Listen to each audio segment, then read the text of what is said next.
from one of Australia's former leading homicide detectives. This is I Catch Killers with Gary Jubelin.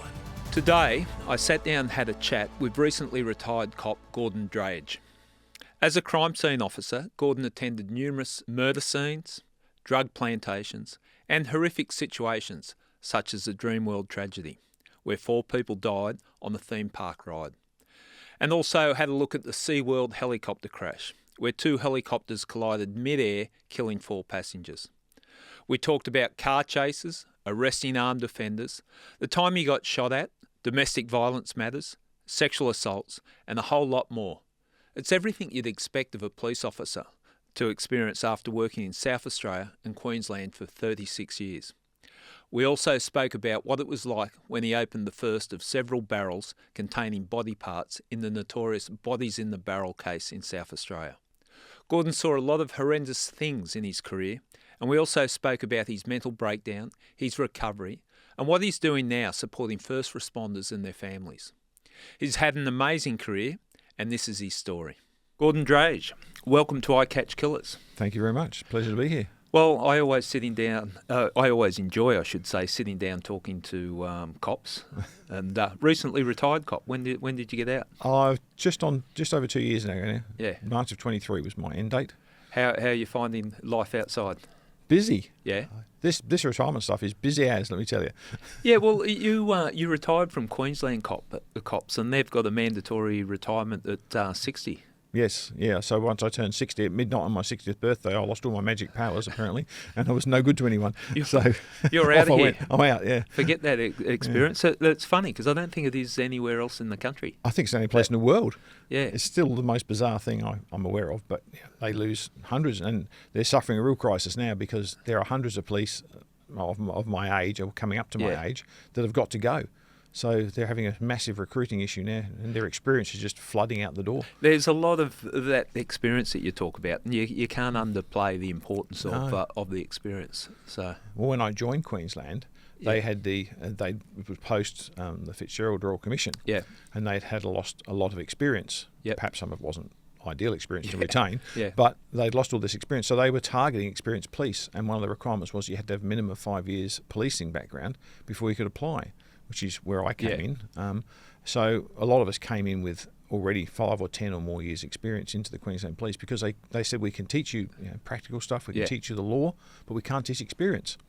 So here they are now. They've got this policy they've had since the 70s, and everyone's going. So you'll have a group all around the same age and going out the door. And it's pretty hard getting police. I think all the state police and federal police, everyone's under-resourced at the moment, attracting people to the occupation. They just can't get people. I think around the world, from what I see in other police jurisdictions, the English people are still struggling to recruit police because it's not the job it was, when you and I would have joined. Well, there's more scrutiny too, and more questioning of authority and that type of thing. It's a more difficult job. Certainly, yes. To do them when we joined. I think in Queensland they've got, and I reference Howard Hickey, who was a homicide detective. I don't know if you crossed paths with him in your time in Queensland, but he left for the mandatory reason and then was doing some work coming back in and assisting reviewing briefs and different things. I think that's a good idea because... Well, there's certainly a case for that. I was ready to come back. I could have gone back. They've told me I can go back. Yeah. But since I've been out, they've changed it. I could go back, but I have to as a special constable. But you've got to commit to being in general duties.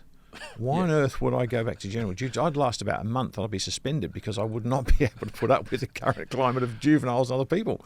It would be the end of my career very quickly. Like the majority of your career is in crime scene, and mine was in plainclothes. But general duties, I agree, that's a young man's and woman's sport. Yeah. Most of us get out of general duties because of the issues that go with it.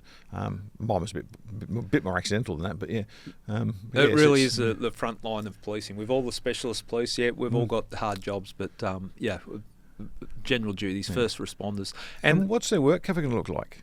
Sorry? What's their work cover claims going to look like? Having people who are 60-something, on the front line doing general duties work, I think is fraught with danger. Well, when we were through the academy, you couldn't get in the cops unless you could jump a fence. Maybe they've got to set it if you can still jump the fence. I think they have still got some minimum standards now. There's some fitness standards. But I think, like everything in this world now, it's all been tailored to age brackets and all those sorts of things. So full credit to those who do want to go back. I know one bloke who did. He's an Iron Man. Yeah. He's does the triathlons and those sort of things. Super fit. So he's up but for it. He's not enjoying it greatly because he's going in 1 or 2 days a week, and he said he doesn't get to follow anything through because he's then got to pass on to the other crews. Yeah, that is a problem in doing it part time. You don't get that continuity. So he feels like he's loading up his workmates because he's starting the job and then giving all the work to someone else. You finish this, I'm off for the next week. I'm off for a couple of weeks. Yeah. We haven't had a good car chase story on I Catch Killers for a long time, and really? in prepping for this, there was reference to a car chase that you're involved in. Do you want to just tell us about that? Early in my career, probably in my first 12 months, I reckon it was, probably operation constable. I'm stationed at Gawler outside Adelaide. We get the radio call, someone shooting at sheep in the area there. So out we go on the dirt roads and the back blocks of Gawler, sheep paddocks everywhere, and we can see across the paddocks there's this plume of dust coming up. I'm sure there's a car moving. Maybe that's our man. Off we go. Let's pull him up, try and intercept him, but no, off he goes. So maybe he's our man. He starts to take off, so we're just following this plume of dust, and through the dust we come, and at one point he's turning corners left and right, and he does get to one corner and loses control, and he spins it, boop, straight into the ditch on the left side of the road. So we get out, guns drawn, and take him out of the car. And he said, I'm really sorry. I didn't hit anyone, did I? And we go, what are you talking about? And he's going, I don't know what got into me. He said, I just put the gun out the window, put a couple of shots back towards you. When? We had no idea, thankfully, he didn't hit us. Yeah. But then we said, how does this happen? What did you do? So we went back and retraced our steps, and sure enough, there was his .22 rifle lying at the side of the road where he's tossed out the window, and we just haven't seen it in the plume of smoke. So he's leaving shots at you to avoid arrest for firing shots at sheep? We charged him with a lot. Well, I was going to say, how do you go at court? Yeah. That's a very serious offence. I think he pleaded guilty. Yeah. I never went to court on it. So yeah. Okay. He must have. Yeah, but it was just. But I think I was saying now, does it count as being shot at if you don't know? Well, I suppose if you're too stupid to know, that's not no one else's fault. That's right. Except your own. Probably glad you didn't know at the time. Probably just as well. Yeah, we may have attempted to shoot back. That's and we talked about policing, and it's a tough gig. The thing about policing, the intensity can go. You're always hyper alert, aren't you? Because you can be driving, as you said, out on a country road, enjoying yourself, having a conversation with your work partner at the time, and all of a sudden it can go from that to something intense. Very much. Yeah. I don't think the public fully appreciate. No, I remember another, while we're talking firearms, again in my early part of my career, before I'd even gone to Gawler, so we're talking the first 3 or 4 months of my career, I'm very, very green out of the academy. We have gone to a job, 2 crews have gone. Mum says the son's lost the plot. He's having a mental episode. He's misbehaving badly, and he's got a firearm. So we pull up at the address, and that's why 2 crews have gone. We meet Mum at the front door, or at the gate near the letterbox, and she's going, it's okay. He's got a gun in there. It's a .22, but it doesn't actually have the bolt thing in it. Yeah. Well, he can't load it, so he's not got a loaded firearm, but he's just got this gun he's waving around. So in we go, and we find him sitting in the bedroom, and there's this screaming girlfriend in the corner off to one side. She's just howling in the fetal position in the corner, just outside the room, but we can't get to her. And we look in, he's still lying on the bed, and he's got a bloody shotgun. Well, that's not a .22. There's a big difference between, as you would know, there's a big difference between a .22 and a shotgun. Changes the dynamics. Okay, but Mum says he's got no way of loading it. Oh. So there was 4 of us there, all got guns drawn, and not one of us has shot him. Yep. And he's pointing this thing at us, and he's threatening to kill us. And all of us said afterwards, it was one of those bizarre things. You go through your training, somebody points a gun at you, I'm going to shoot them before they shoot me. And not one of us pulled the trigger that time. We eventually resolved it, and when we did find the .22 that Mum was talking about, it had the bolt in it. It just didn't have the handle. He just had a screwdriver, right. So he was able to load it. So the moral of the story is, to any new police that might be listening, never trust what Mum tells you. No, everything's going to be as it seems, and don't go in with a preconceived idea that you're not dealing with a loaded weapon because she said it can't be. It's difficult, isn't it? And those split-second decisions, and unless you're there, you can't. And you see people where they are involved in shooting incidents, and there's a lot of judgment on did they do the right thing, didn't they do the right thing, and they're split-second decisions. Yeah, and all this stuff about why didn't they shoot him in the leg or the arm? Police are not that good a shot. Yeah, I went on the firing range, had my target hit by one of my colleagues. There's some of them are really poor shots, and if police shoot someone in the leg, it's usually by accident. Well, I think, and I speak to a lot of people that have caught up, and as a homicide detective, we had to oversee critical incidents. So if police shoot and kill someone, or someone dies in a police operation, but really the training we get as police in firearm use, unless you're in a specialist tactical squad or whatever where you're shooting more regularly, it's not enough, really, is it? Oh, no. Some people I worked with, they hated it. I mean, they would avoid it like the plague if they could. And others, I myself included, I didn't mind it. Yeah. But you don't get enough. I mean, I don't know what the limits are now, but 90 rounds a year or something. Yeah, it's and that's usually structured over one day or a couple of days. Structured over a day, and then it can be 2 years between your training day or your qualification and the next time you do it, because you've got to do it in the calendar year. That's right. Yep. But I've often thought that we need more training, and then throw in the tasers, throw in the OC spray, and everything else that comes into play. There's a lot of decisions to make that it should be a muscle reflex, and that's right. Training once a week doesn't create that. No, well, we were having training. I think we get once a year. We'd have a 3-day block. So the first day would be maybe a bit of legal stuff, and then you'd be doing your hand-to-hand handcuffing techniques, whatever's topical at the time. Yeah. Trying to disarm. Then tasers. The group would do taser for one half of the shift, and the others would be on the range doing the shooting. Yeah. And then you swap over at lunchtime. So then whoever's was doing the live fire in the morning would do the taser in the afternoon, and that was it. That's it then for, as you say, potentially 18 months at least before you get around again if need be. And the difference, like I did tactical policing where you're shooting at minimum once a month or if not more, and you could also sit on the range and just fire rounds off, and so you felt comfortable with the firearm. But I think that is something that could be improved in policing.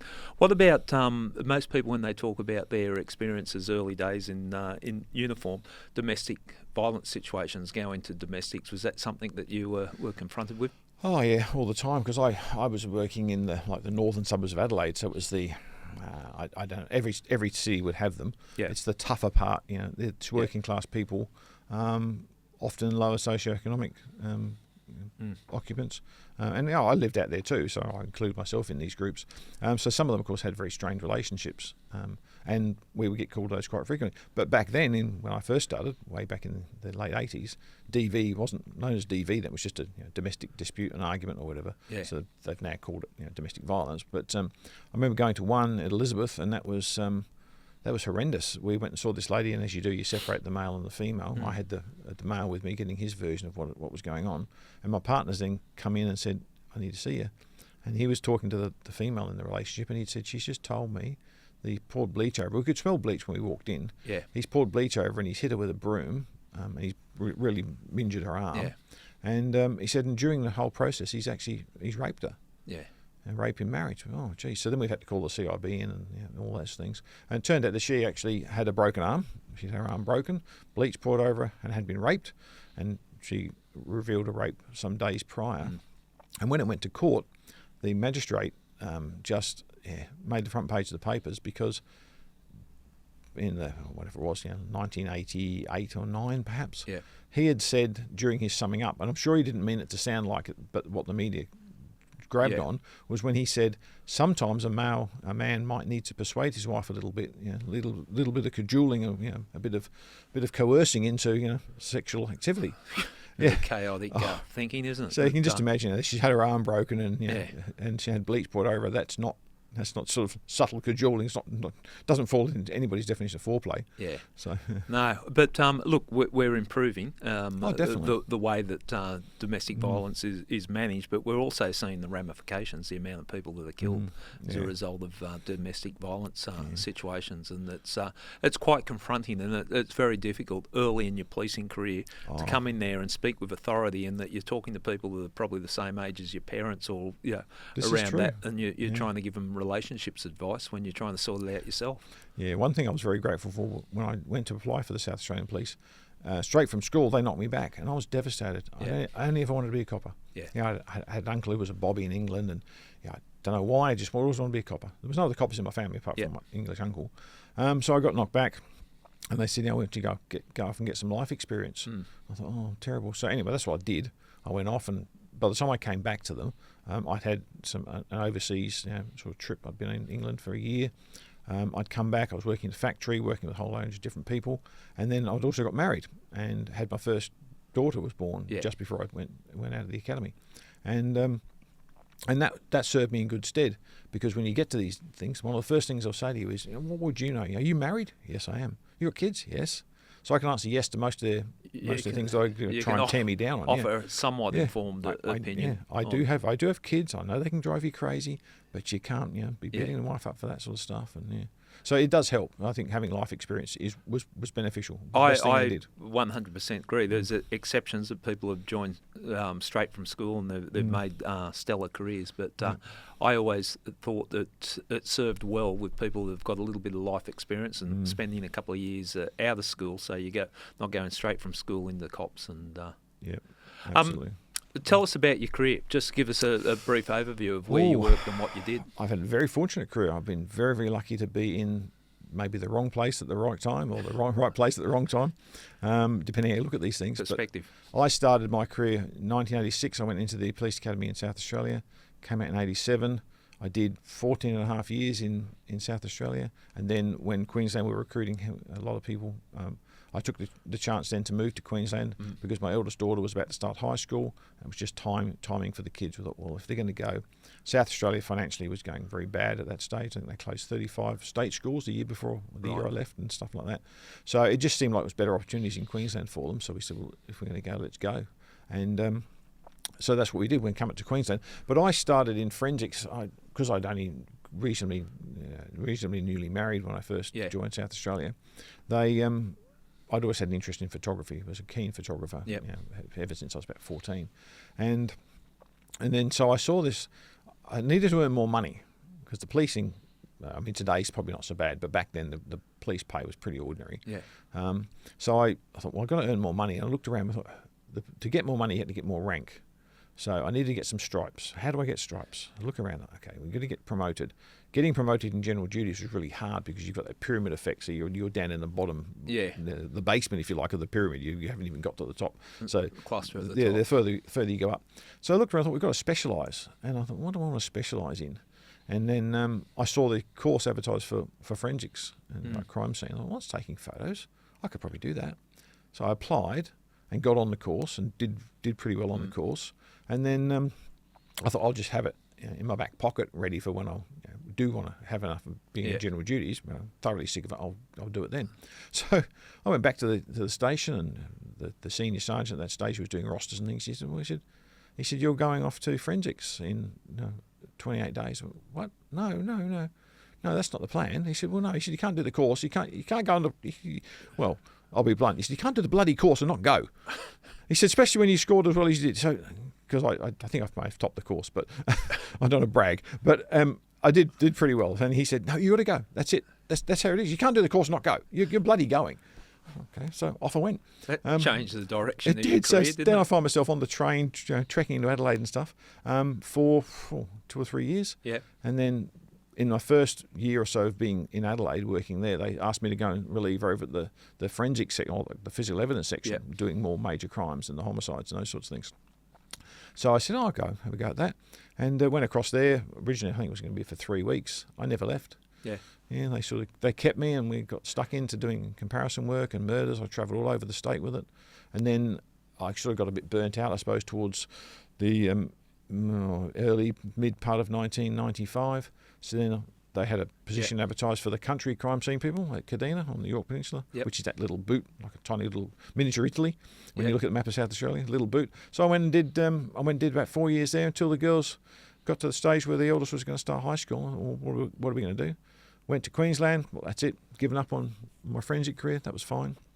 I've had a pretty good run with it. And then when I came to Queensland, went to general duties at Broadbeach and had some interesting jobs there. Got some good fun. Caught an armed robber at gunpoint. With his bag of money and his shotgun still on the front seat.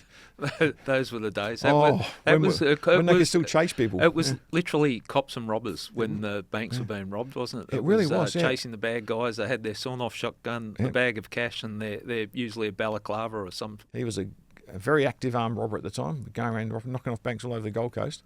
And he's done this robbery at a bank, and then he's sped down past the speed camera in his stolen car. Yeah. So speed camera guy gets on the radio, says, just had this car come through, 120 or whatever it was, he's going this way. And it turns out it's the same one that's just left the bank.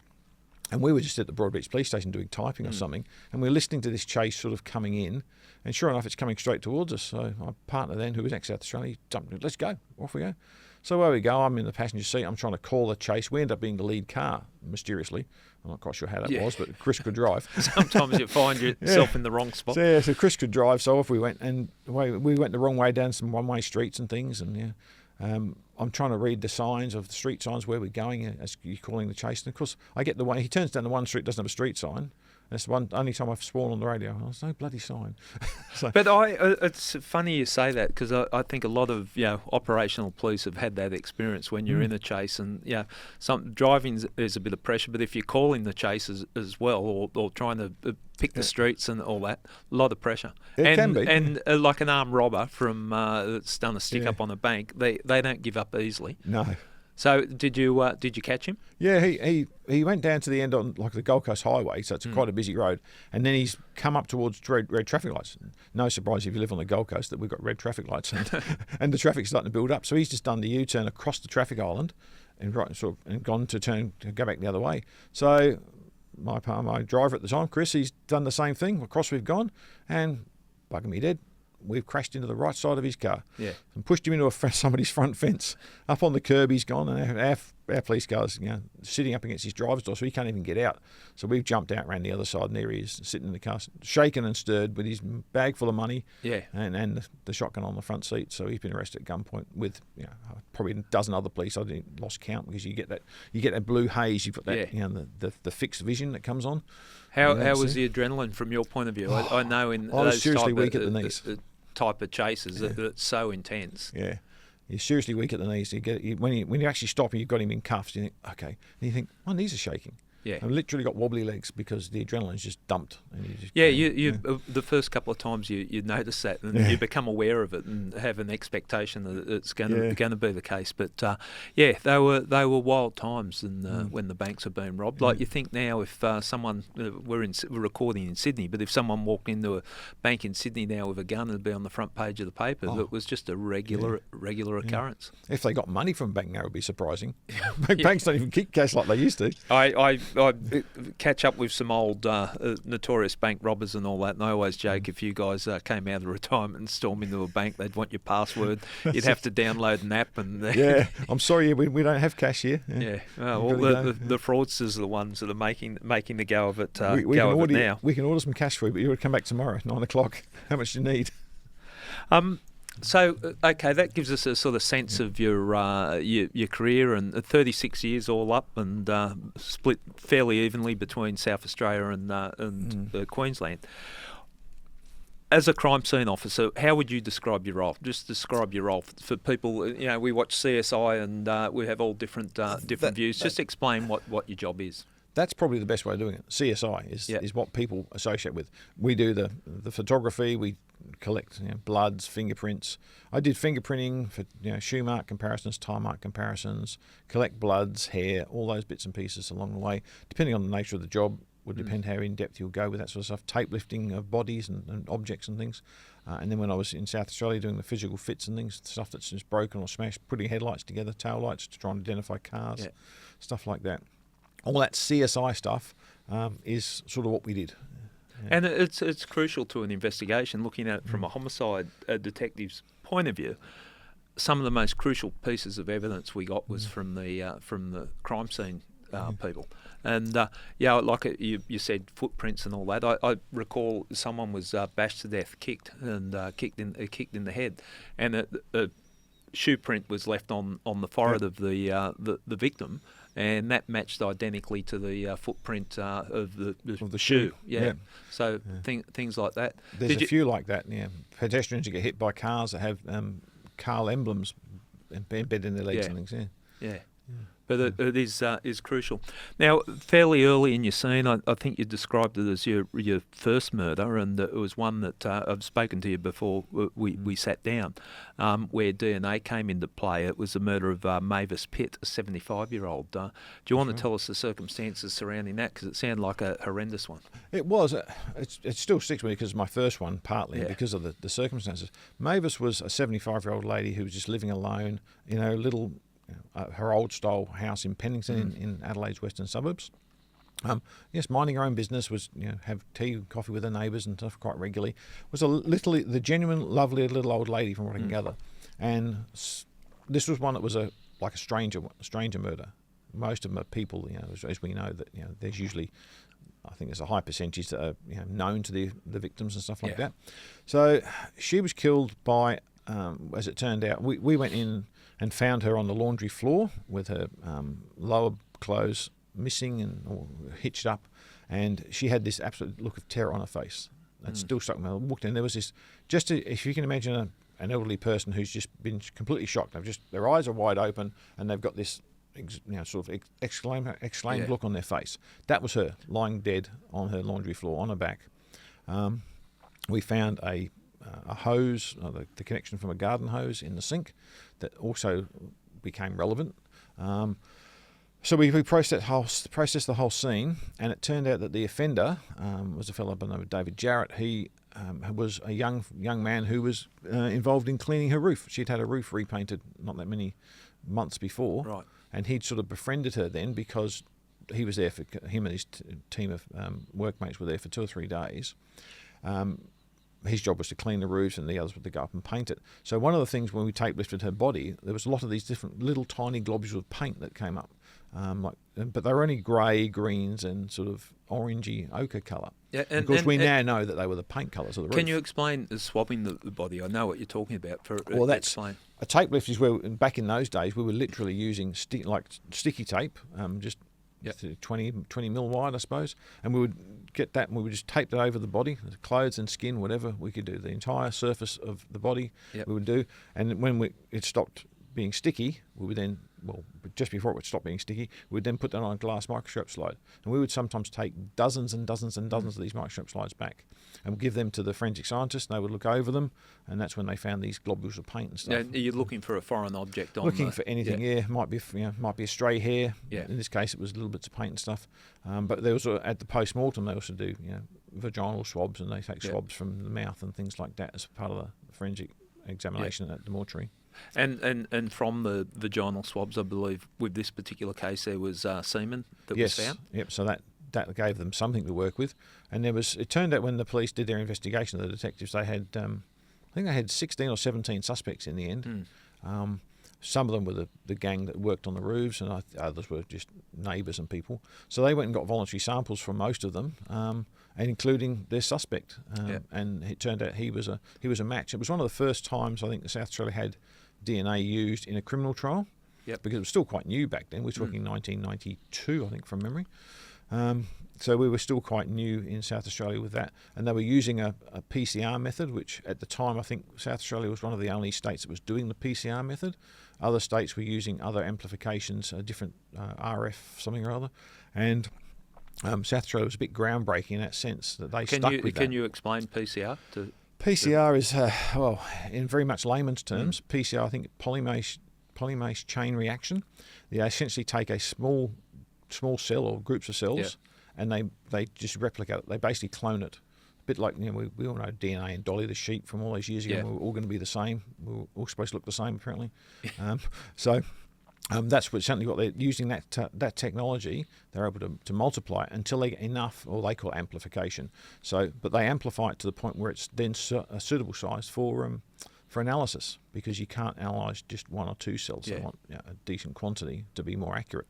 It really was a game changer, wasn't it? It has been. It's huge, yeah. And I was really lucky to be there in those, what I call the golden eras of forensics for a lot of it. It made your job even more crucial. Like if you missed opportunities of gathering DNA from crime scenes. But you, the way you described that crime, and I know it's stuck with you, and it's reminds me very similar in a lot of the facts from there of a case I did very early in my homicide career was the murder of Eileen Cantley. She was in her 80s and she was sexually assaulted in a home, and I still remember that crime scene and the way that you've described the victim in the one you're talking about. Yeah, they're the vulnerable people, and it's something about seeing someone in those circumstances and Indeed. A crime of such violence and such a senseless crime that's been committed. I find too that they're also the same group that's the most disturbed when they even have something as simple as I say simple. For me, it's fairly straightforward. It's a burglary. Yeah. The amount of times I've been to elderly folks' houses, particularly ladies, who have had their undies drawer rifled through. Yeah. When the cook will just tip out, they rummage through their undies. That's like a personal violation for them. They really, that knocks them around for a long time. Yeah, it really is quite horrendous. Yeah, it's just there's something wrong when we can't protect our elderly and the vulnerable like that. With this particular case with Eileen Cantley, the offender Privatera was his surname, and we caught him on DNA, and I think that would have been about 93, 94, and that was the first time that I'd been involved in a case where DNA, and it was confronting from a police point of view. Well, not confronting, but it was something that was hard to comprehend at first. When we were told that the semen matches with this person, we insisted on going down the lab and let them explain it to us because we're going, what? So basically, on the information you're providing us, that's giving us enough to arrest and charge this person. Yeah, most definitely. And then they talk about the statistical analysis. Yeah, they come at 1 in 890,000 people. But definite game changer. And I like the strategy that you're talking about with in the murder of Mavis Pitt of anyone involved that came into contact with the premises and voluntary supply of your DNA. Yeah. And it puts the pressure on the offender then. It does, yeah. And of course he did volunteer a sample. Yeah. But that became the subject of great debate and appeal and stuff a couple of years later, I've learnt. But he's still in jail now, I believe. I think he's had a couple of parole applications refused, but I believe David Jarrett is still in jail in Adelaide. Yeah, well, I did a deep dive into it before sitting down and talking with you, and I saw that appeal and also his attempt to get parole. But a crime like that, I've got an open mind on how people should be treated in prison, and all about rehabilitation. But crimes like that, I think society needs to be protected from those type of people. Being your first murder scene that you worked on and got involved, how did you process it internally, like emotionally? Oh, well, I think there was so much happening at that stage. I don't think I really had time to think about it. Yep. And it's that many years ago now. I really can't recall exactly what was going on. I know we used to put in a lot of long hours back in South Australia back in those days. Yeah. It was nothing to spend 24 hours straight. You would work the scene until you just couldn't stay awake any longer. Yeah. Plenty of my colleagues, they've paid for entire verandas and things from some of these murders. They would, they'd say, "Oh, this roof, this shed was paid for by so-and-so murder." It's cops' humour, but I understand that there's people that I work with that I couldn't afford this extension or that if I wasn't working. It wasn't for a particular murder case or a big case. So that's how we worked. We used to just roll, and these days now, of course, they stop you after 12 or 14 hours and they'll put a guard on and you'll go home and sleep and come back. But in those days it wasn't uncommon to work straight through. I don't think we worked that one into the early morning. I think that was once we got her body out, we were able to lock the house down and come back the following day to do a bit more with it. Because if I recall correctly, I think I got the call mid-morning, 10 o'clock-ish, on a pager. Back then we had pagers. It was before mobile phones were common. Yeah. So if you're on call, you had the pager, which is little electric LED would come up and say, "Call the office." So you'd ring the call centre, and some anonymous voice would just say, "Oh, I've got this message for you. It says do this and do that," because it was a third-party company they were using. So you just ring the paging company, and they would say the message says, "Call the office," or "Call this number," or "Do this," and they would never tell them exactly what it was about. But so then you ring track them down from the landline I with the cord. Working as the station constable in uniform, the detectives would always hand you a number if you need us. We're on this number. Invariably, it was the licensed premises down the road. Yep. And I think I can still remember the number of some of those licensed premises because I had to ring it so often. But That's right. The world was a different place. Indeed. I've openly said that when people talk about the hardest job in the cops, and there's a whole range of cops. It can be from tactical policing, criminal investigation, general duties, all have to. It's a heavy weight that they've got to carry with their responsibility. But I honestly say, and I've said it to every crime scene officer that I've had on the podcast, that I reckon crime scene is the hardest gig in the cops. In that, the long hours that you described. Uncomfortable situations. Like I used to hate the midnight call-outs on a cold winter's night, and you go to a crime scene and I'm standing there shivering, taking notes, and then we finish the work we need to do there, then the crime scene are left there for the next 10 hours going through, and it can be a horrendous location too. Oh, they can be awful things. And wearing those suits, like the actual forensic suits, the hoods and the whole bit. In South Australia, it wasn't as bad. I mean, you'd wear them in summer and you'd still sweat. But in Queensland, they are just oppressive. Queensland summer, it's just horrible because they don't breathe because they're designed not to breathe. So you literally end up with you're sweating out litres of water inside these suits. You take them off and they're literally almost full of water. Thankfully, they've got elastic cuffs and on the ankles and hands. Do you think we've come to terms with the importance of crime scene too? Like it's paramount in investigations now. I'm not sure. I've been out of touch too long to know whether but is it being properly resourced? I think so. Certainly it seems, and at the Gold Coast at the minute in particular, the scenes I've been to of late, the police have been extra cautious because they had one where a fellow was found deceased in a hotel room, a local hotel. Yeah. And that one, I think, it didn't embarrass him. I mean, the man's been charged with that since. Within a few days it was. But the concern was the next one we went to, that the police have got a crime scene set up and they were all wearing suits and the forensic suits. And we go, this looks a bit overkill. And they go, oh, no, after the Narang incident, we're being extra careful.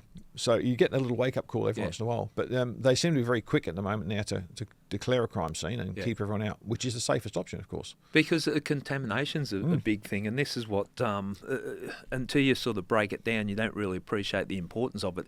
And invariably, if mistakes are made, it comes out at the court matter when you're being cross-examined, but the contamination in crime scenes too. Like as a detective might go to the crime scene, then speak to the offender, and then the offender will be examined, and they got DNA from the crime scene, and there's potential contamination from the detective being there. That's right. Well, see, the DNA technology becomes so great now. It's evolved such a long way from back in the early 90s when we were talking earlier, from the Mavis Pitt matters and things, that we've got trace DNA now. Just two of us sitting in a room, we're sharing some DNA. We shook hands when we met earlier. That's a transfer of DNA, and they can actually detect those things now. So all that stuff is becoming really critical. You've almost got to wear a mask to go into any scene and stop breathing. And we stand on those little plates sometimes. You've got shoe marks, if the floor's shiny, you go in with, you've got boot covers on, you've got a full forensic suit, you've got a camera around your neck or other equipment you're carrying, and you're walking on a 10 or 12 inch square plate that's just suspended off the ground, just so you don't. You're just trying to tiptoe across those. It's lethal. Also to reconstruct a crime scene, which is quite often critical come prosecution time or the time it's at an inquest. What's the developments you've seen? Because early stages that I saw, it was here's a photograph of the room, this is where the body was, and now you're seeing 3D recreations. Oh, yeah, it's come on leaps and bounds. Yeah, they've got the thing called Zebedee up in Queensland. It was a CSIRO joint thing with one of the universities, and you walk around this crime scene now and they just have this little wobbly camera that's sort of like a little square box, only about the size of an oversized cube. And it's they just have it on this thing. They walk around and this thing is bouncing around. Zebedee's like on a soft spring, and that's 3D imaging the whole thing, and they get like a proper 3-dimensional drawing or diagram of the whole room and the bridges and indoors, outdoors, the whole lot. It's come on, massive amount of stuff. When I started in Adelaide, we had 2 blokes who were qualified draftsmen, and they were drawing maps and stuff of houses. They go in and measure them all up and do all that. Now they just go in and, they got digital measuring tools. You just use those, and you can whip a room layout in no time at all now with all the software. I saw it towards the latter part of my career and the recreations they can do of crime scenes, and how handy that is to prove or disprove some of the facts. And we've got blood spatter analysis now as well. From they use trigonometry and some very complex mathematics to measure the length and the angle of blood splatter on walls and on floors, objects and things. And from that they can determine exactly what height the person was when the blood was done. So they know if somebody was on the floor and they've been kicked or stomped on after they've lost some blood, or if they're halfway down and maybe they're in a headlock and someone's pummeling them. And they can determine all that sort of stuff now with using this very to me, it's complex mathematics, but they've got calculators and they measure all that. And the string lines and stuff. And we had the pathologist Roger Byard, who you know Roger, from South Australia, based in South Australia, and talking about some of the things that they used to rely on from a pathology point of view. Now that you can scan the bodies and all that, it's changing the thinking of a stab wound, what the stab wound would look like. Because I remember turning up the post-mortems with the knife and putting the knife near the wound, and that looks like a knife. And we take a photo with a scale next to it. Great improvements. Yeah, massive improvement. Technology has been great in the forensic field in that sense. We don't use film anymore. We just keep taking photos now until the memory card gets full. And we can see what we've got. And when I started, there was you had to take the picture on the film, and it might be a week before you found out whether it came out. And if it hadn't worked out, you buggered. Well, the advantage of saving people going into a crime scene, because you want to have a look before the photos were developed, or now, this is a crime scene. You need less people going in there, less contamination.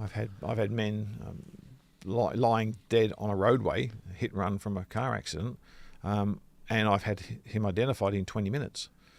Just go up and photograph his thumb with the appropriate sticker and things next to it, and then put that in my digital camera, load it into my laptop in the car, because all the notes now are on laptops in Queensland.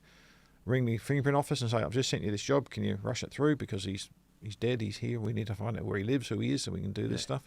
Yep, no worries. So 20 minutes later, they ring me back. Yes, it's this bloke, and he's this high, he's got this colour hair, and all those things. I think it's swinging the pendulum in favour of the cops. To get away with a crime is a lot more complicated these days than it was in the past. Yeah, crooks are got to be a lot better now. Even just dropping some sweat, and depending on the circumstances, a bead of sweat might be enough for them. They love wearing their baseball caps or their beanies, and they leave them behind. You might as well just leave me your name and address. If you can leave me a baseball cap, with a sweatband in it or a beanie and stuff, we'll take your hair and DNA. The amount of people have been caught because they've discarded the balaclava or the baseball cap. And clean up after yourself. Another murder that you said that it really left an impact on it was Carline Ward. Carleen Adelaide Ward. Yes, she's still unsolved. To this day, I would say she's probably still the most horrendous killing I've been involved in. Mavis Pitt aside, the way that she was killed, and I won't say, because it's still not solved, I won't say the exact method, but it was brutal. It was really quite vicious. Very, very vicious killing of her. And there was literally a page, I reckon it was an A4 page long, of potential suspects for her, because the lifestyle she was leading, apart from being involved in drugs, she was a sex worker and doing things like that to try and make ends meet. And it was almost an impossible task to find who killed her. But there is still a big reward if anyone's listening and does have some information. I'm sure the family would like to know. I thought, I was up in Queensland and I thought they'd solved it at one point. I got a phone call from one of the detectives, said, do you remember this job? And yes, I do. We talk about DNA. I took a small droplet of blood from a pair of shoes, apparently, at that scene. He told me this. I couldn't remember it. And they had that analysed, and they had come up with a potential suspect from that droplet of blood. Yep. But then I've heard nothing more, so I think nothing came from that. Maybe the person had a plausible excuse at that stage. But well, I think she was 35 years old and was found there by her 16-year-old That's son. right, yeah. He was a suspect at one point, and then, of course, a number of his friends. But I remember the house had no power. She was doing it very tough. Yeah. No light bulbs in half the house. We had to keep moving light bulb. We brought our own lights in, to do that. And of course, back in those days, there were just those big halogen lights we had to bring in, which generate heat, and that didn't assist the Fingerprint Bureau when they came in after us to do it. They said, they probably dried out some of the prints a bit because of the heat in the room. Right. But you have no choice. You can't work in the dark completely. Yeah. Given the things that you've seen, and because it still is unsolved, so we won't break down the details of what you know about the crime scene, but what was it about that crime scene that stuck with you? I think it was just the brutality of it. Yeah. Just the way that her house had been wrecked, and how she was, presumably a lady who was doing it very tough, but she, her lifestyle was in that sort of general field of associates. It's just one they've never been able to solve. But her house, just a normal everyday, what do you have in Sydney? Housing commission, is it? Yeah. Like general, like public housing? Public housing. She's in one of these public housing type things. I think at one point when I was photographing, went to the toilet and didn't even have toilet paper. It was just squares of newspaper cut up, that sort of stuff. She was doing things really pretty tough. Tough. And light bulbs, she must have either been moving them around or just didn't bother turning the lights on in the house. Half the light bulbs were missing. It's sad, and it's strange how some things just stick with you. Yeah. Other type of work, we've got a lot of murders to talk about, but other type of work that you do as a crime scene officer, plantations, you drug houses, that type of thing. In the early days of certainly in South Australia, we used to go all over the state looking for mainly cannabis crops. Back in those days, they were growing in glass houses. You go to the northern suburbs of Adelaide, and there was a lot of families would have glass houses growing cucumbers and tomatoes and things. But sometimes every second row would be a row of tomatoes, and the next row would be cannabis, and just all through. And you'd be talking, 40, 50 metres long, some of these things, and there was just hundreds and hundreds. Everyone's surprised. I thought they were tomatoes. Yeah, that's right, yeah. So they would often mask them in that. Yeah. And then some wild crops in the national parks, and just the people would just find big paddocks of forest areas, and they'd just grow them in there. I remember going to the bottom of the York Peninsula one time.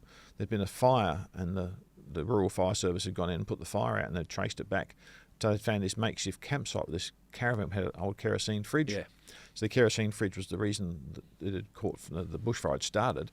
And there were 10 or 9,900 and something of these little jiffy pot seedlings, all in trays, all spread out in different enclosures with rabbit fences around them and stuff like that. We thought, well, that's interesting. So it was just nearly 10,000. So I think we've just worked on 10,000 of them. So we loaded them all up, took them all back, and that obviously became quite a major inquiry.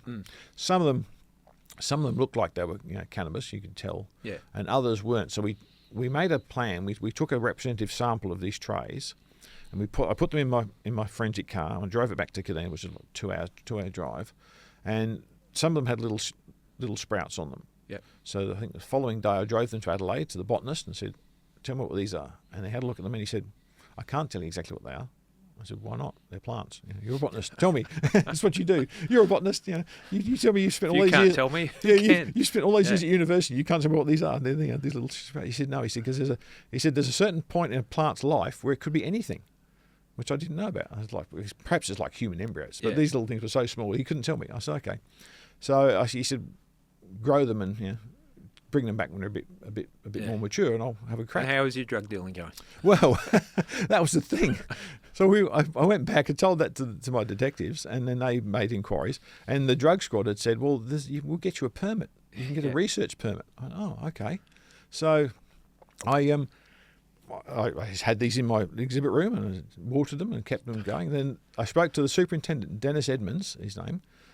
He's passed away now, poor man. He rang me. So the detective superintendent of the drug squad rings me up and he says, "I've got this permit we can get. You just need to keep growing them." He said, "I'll get the permit." Okay, no worries. And then I think he may have rang me the following. Rang someone and said, "The permit's been approved. It's all good. You're good to go. You got a research permit." Okay. Yeah. So suddenly I've become I've become a researcher person for growing these things. So I've watered these things diligently. I've kept little notes on it and stuff all the way through. And then I've had to go on holiday. So I've left strict instructions with the station senior sergeant. I need to come in every 2 days and just put a little bit of water in these things. Just make a note here. We heard about you South Australian cops. We thought it was bad in New South Wales and Queensland have had their times. But... Yeah, so I've had my 2-week holiday where I was gone for, and I've come back, and these things they're looking like proper little plants. And you can start seeing, I can see they're starting to look like cannabis leaves. Yeah. Some of them have died, but if you look at my garden, you know I'm not a good gardener at the best of times. So out of this, I think I had 16 or 30 of them or something. So I've taken them then straight back to the botanist. I go, okay, now tell me. So he said, yep, they are cannabis. I said, fantastic. Thank you very much. Go back, let them die. That was it. Until the court case. And you would have had this, you were getting the witness box and you sit there and you're answering these questions and you suddenly, the penny drops on which way the defence is starting to go they're trying to lead me down the path. I'm thinking, they're going to have a crack at me for being a drug dealer here because I've never physically seen this permit.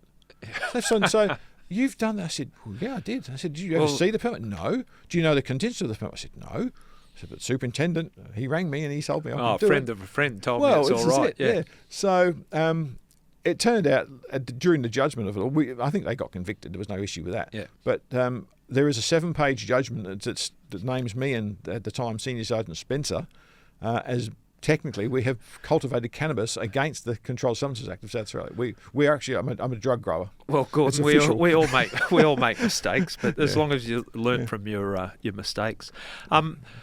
Working South Australia, you're covering a big area and there's a lot of remote locations and you work country areas. Car accidents too, that would have been something. Yeah. And to me, they rock me more than murder scenes, car accidents. I think it's just it can happen to anyone. Tell us about some of the car accidents that you've gone to. I remember before I joined the police, I was a volunteer firefighter in the country fire service there. And because we were living near Gawler, mostly rural, so there were a lot of dirt roads, hence the shooting incident, those sorts of things. And there was this, I think it was a little small Ford Laser back in those days, had about 4 or 5 young teenage people in it, 15, 16-year-olds, and they've run off the road. This thing's on its roof, and it's gone through a fence, rolled a couple of times. So we've gone there to try and cut them out, and we're in there. We're trying to. A couple of the guys are trying to cut the thing apart with the jaws of life and that sort of stuff. And we've gone inside this car to comfort some of them, and they literally died in our arms. We lost 2 that night inside the car. I don't know if the others made it or not, but it was just one of those horrendous things. I'm 21 or 2 years old at this stage. Yeah. And to watch these people die in your arms, it's very confronting. So I suppose I was always destined to be in forensics in some way when you think about that. How processing that? How do you again? Because you see such horrendous things, and you've seen such horrendous things. I've heard a lot of people say, "I'm focusing on doing the work. I've got a role to do, and it might catch up later." But that particular point in time. Well, that was usually me. It turned out, I did have my what I call my falling out the tree moment back in 2009-ish. That's a nice way of describing medical. But the branch snapped and I just fell out the tree. But I climbed back up there eventually. We'll talk about that further. I don't want people to think it's just because you lost your drug trade when the judge... Well, the judge was complimented. He told us that it was very... so the judge is involved too. He said that it's not the sort of actions that would revile the public. He said, in fact, most of would think it was quite a great deal of common sense. Well, that's a good judgment. I like to hear so he said, I'm not going to take any action about the unlawful stuff, and the evidence will be admitted, because that's what they're trying to do. Yeah. If they could show that we'd grown them, without the actual permit being properly met. Legally obtained evidence. Because we sort of subverted that when we can do this. This is common sense. This is logical. Most of the public thought it was the right thing, and the judge said the same thing. So I'm not thrown out because these guys have used some common sense and practicality. Yeah. Because they didn't physically have the permit in his hand. It doesn't matter. But yes, technically we did grow drugs unlawfully apparently because I didn't have the permit in my hand. Yeah. So it's a bit of paper. Well, I like it when the courts take a very sensible approach. Common sense approach. I certainly did, because I just started in Queensland. I didn't want to get arrested for growing drugs. That would have finished my Queensland career very quickly. Although they were desperate for police at the time. Well, they were, but I was still at the academy. I think I got days off from the academy to go and do it, so I hadn't even been there that long. I've got to go back to South Australia and attend my plans. Yeah, I flew back a couple of times from the academy for different things. Yeah. Any other sort of memorable moments in the crime scene and just the day-to-day? I want to, in part 2, we're going to talk about murders, and obviously I'm not going to let you come in here and not talk about you, the person who opened the first barrel in the infamous body in the barrel case. But any other situations in South Australia? There's probably heaps when I really think about it, but South Australia was an interesting place to be. And so I was there in the forensic science area, during what I consider the golden age. We had the DNA was evolving. A lot of the guys that were there when I got there had been involved in things like the Troyer murders in their careers and stuff. Yep. I had some great training mentors. Really fortunate in that regard. World class, world recognised, some of them in their fields of tool mark comparisons and that sort of stuff. So I was really lucky. I remember going to Ernabella once. I got a phone call. Again, you're on call. Phone rings at 1 o'clock in the morning, and I drag myself out of bed. You got to be at the airport in the morning. Police Air Wing. You're going to Ernabella. Oh, okay. Thank you very much. Hung up. They're lying about one. Thinking, where and what is Ernabella? Yeah. So I couldn't sleep. So I got out of bed, and I've gone to what was the Atlas back then, because we didn't have Google Maps. There was no Google Earth. So I get the Atlas out and look up Ernabella. I think, God, it's right up there, the top end of South Australia. So sure enough, then I go down to the airport and we get on the plane and fly out. And an Aboriginal fellow there has been killed by someone from the neighbouring Amata sort of community. Yeah. And I'd never been this far north ever in my life. This is the first time I've been on proper Aboriginal tribal lands. Yeah. And that in itself was interesting to see the way they were living. The church there's got no windows in it, nothing like that. There's cars have just stopped at the side of the road. They just left there because there's no fuel. Yep. And they had an Aboriginal aide there, and he took me under his wing. He said, I'll come for a drive. So he took me for a drive while we were waiting for the detectives were driving across, because detectives don't get the planes. They have to drive. No, you flash guys have got the private jets. So they've driven, I think, from Marla Bore. We do look up and we see the crime scene guys flying above us. But other than that, we're not bitter. No, that's right. No, no grudges. No, I think they had to drive in because they were from Marla. I think they maybe from Port Augusta, had driven to Marla Bore and then were on their way across. So we had some time to kill while we were waiting for them. So he's taking me for a drive, and he took me to this, like a lookout point, this one of the high mountain mounds in the town. And he said to me, look over there. I said, look, and I said, what's that? He said, you see them hills over there? He said, those hills on the horizon? I said, yeah, I can see them. This is through his very heavy Aboriginal accent. Yeah. And he said, that's 40 miles inside the territory, that is. I thought, wow, I'm a long way from home. You are, yeah. Well, I can see 40. I can see on the horizon. There's 40 k's inside the Northern Territory. I'm almost on the border. And I thought, I've never been that far remote, even today. Still not. Yeah. That's some of the experiences you can have in policing, and I make no bones about it. I try to promote people that join the police, like some of the experiences, and they're not the type of experience you'd get in what let's call a normal job. All the different experiences that you going out to a remote community like that and having a look around. Yeah, it was amazing. And I've driven a ride-on lawnmower from a lovely winery in Port Lincoln, down through the hills, down through the streets of Port Lincoln, round the roundabouts, all back to the police station, all under a little police escort. Yeah. That stops the town. People stop and look in the main street. What's this bloke doing? I'm driving this ride-on mower. It was stolen. So, and I'd gone to town. We'd been into Port Lincoln to investigate stolen cars and vehicles. You did a lot of work with stolen vehicles as well, didn't you? In my early years, because I had a bit of a car interest, myself and one of the other sergeants became the go-to people in South Australia to identify stolen cars back then. Has that changed now, like with the way cars are now? Or? I think so. I'm certainly not aware of as much happening certainly in the Queensland context. They've still got vehicle examiners there, but usually when they've been burnt out and stuff like that. But we were having a really bad run with the old cars. I say old, the early model Commodores and those sorts of things, and the ones before them, the Falcons. Yeah. Back when engine numbers and a lot of chassis numbers were hand stamped and stuff, the VIN numbers were hand stamped, or were just general stuff. Now it's all dot matrix numbering and computerised, and so we used to do a lot of that stuff. They put me through a welding course. There was a real skill to it, but I remember working with a motor squad specialist, and he could what he could find out from a car. It blew me away. It was a real skill. Yeah, there was some stuff we resolved in the end that we would rather lose a court case than give up some of the methodologies we would use. Yeah, because they were that special. All manufacturers, they would tell you these things, and they have to track their cars, so they do certain things to them, and you've got to know where these things are and where to look and what they mean, how to interpret some of these little marks. So rather than give our methodologies out in court, we said we'd lose one or two if need be, but we're not going to tell you exactly how we identified that car. And usually once we've made the ident, we would then go and find the owner of that stolen vehicle and say, come and have a look at this car. And they go, oh, that thing there, that's the scratch from my wife when she hit it with a shopping trolley, or that's my cigarette burn on the front seat, and things like that. They would identify unique things like that. So we'd often use those statements and say the car's been identified because of this. Hide the methodology. Yeah, the methodology we wouldn't talk about. Yeah. No, that makes sense. I guess it's sort of like most things in policing, homicides, you probably don't give all your methodology up. It's funny because now everything's readily accessible if it's on the internet or shows and all that. So I think sometimes the crooks think we've got skills that we haven't actually got, which you can use to your advantage. Well, forensic people are like that. We had the CSI show was great for our reputation. Our profile lifted dramatically. We were getting hundreds of requests for, to come and talk to us, tell us what you do and those sorts of things. Yeah. And I've had detectives, and particularly in Queensland, who would sit down with a crook and they go, mate, this guy's from forensics. He's going to examine you in a second. You might as well just tell me now. And sometimes I've actually gone, yeah, all right then.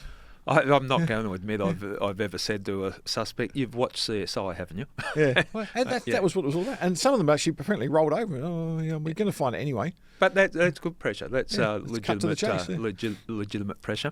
Okay, well, we'll take a break. When we come back, I'm going to, and as I said, you're not going to get in here without me talking about the bodies in the barrel case, because the horrendous nature of that crime, and it's you reference that, everyone knows about it, and then of course that movie Snowtown, which was it really captured. I've got to say, out of movies that I've watched, that's one that it was almost too heavy to sit through. It's a hard watch. It was just so grim. We'll talk about that. There's another interesting case I want to touch on that you responded to, and that was the murder of a former KGB, Russian KGB agent. That's got some twists and turns. Other things that you did as a crime scene officer, the Dreamworld, the accident at Dreamworld, and the SeaWorld helicopter crashes that you were involved in as well.